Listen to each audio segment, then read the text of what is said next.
Regardez votre reportage avec Super U, commerçant autrement à Maran. Malgré l'affiche à l'effigie de Valérie Pécresse, placardée sur les grilles de la salle Beau Séjour ce mercredi 2 mars à Châtellerault-Plage, c'était bien Christian Jacob qui était attendu par les militants et les sympathisants des Républicains sur fond de conflit russo-ukrainien. C'est vrai qu'on est dans un contexte particulier où notre seule préoccupation et le seul objectif, c'est le retour de la paix.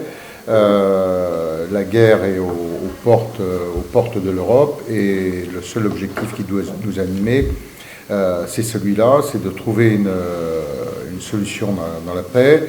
Un conflit qui met la présidentielle en arrière-plan, pas facile donc pour les cadres républicains de délivrer le programme de Valérie Pécresse et de se plier au calendrier imposé par le chef de l'État. Compte tenu du rôle qui est celui du président de la République sous la Ve République, il y a la nécessité qu'il y ait une campagne électorale et donc qu'il y ait un débat démocratique. Dans ce débat démocratique, nous avons une candidate qui a toutes les qualités pour exercer cette responsabilité. Contrairement à ses concurrents, elle a une vraie expérience de gestion d'une grande collectivité, la plus grande collectivité de France et même d'Europe, la région Île-de-France, 12 millions d'habitants.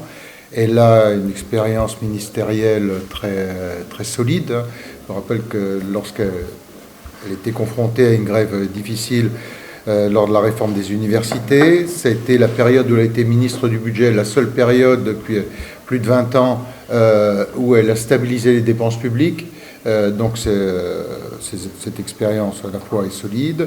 Elle a un travail, un projet parfaitement travaillé, approfondi dans tous les domaines.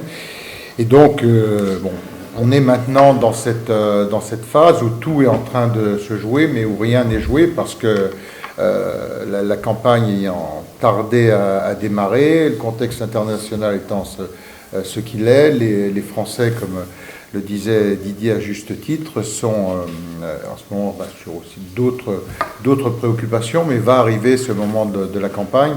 Et dans ce cadre-là, on considère que Valérie a à la fois les atouts de l'expérience qui ont manqué énormément à Emmanuel Macron et à sa majorité. On a vu pour le coup ce que c'était qu'un gouvernement et une majorité d'amateurs. On a pu l'attester en permanence. Après la présidentielle, se joueront les législatives avec un enjeu particulier pour Christian Jacob. C'est rétablir, et ça c'est un enjeu déterminant, le rôle du Parlement. Le Parlement n'a jamais été aussi méprisé et humilié que sur ces 5 dernières années. C'est-à-dire qu'on a un gouvernement et un président de la République qui n'en a strictement rien à faire.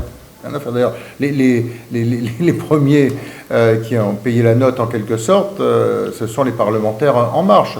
Pas d'enracinement, l'erreur de l'interdiction du cumul, la possibilité de cumuler les mandats entre un mandat local et un mandat parlementaire, fait qu'on a série de parlementaires totalement déconnectés.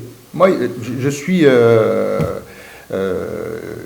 depuis 25 ans député. C'est la première fois que ça m'arrive, voir des collègues En Marche que je ne connais pas. C'est le choix, je le dis ici, avec entouré du président et du secrétaire départemental, les propositions qu'ils nous ont fait ici pour le département, d'avoir des candidats qui soient ancrés sur le territoire et qui soient solides et reconnus chez eux. Le Parlement, ça doit être 577 ancrages locaux. Emmanuel Macron annoncera officiellement sa candidature vendredi 4 mars dans la presse régionale, ce qui devrait lancer véritablement la campagne présidentielle.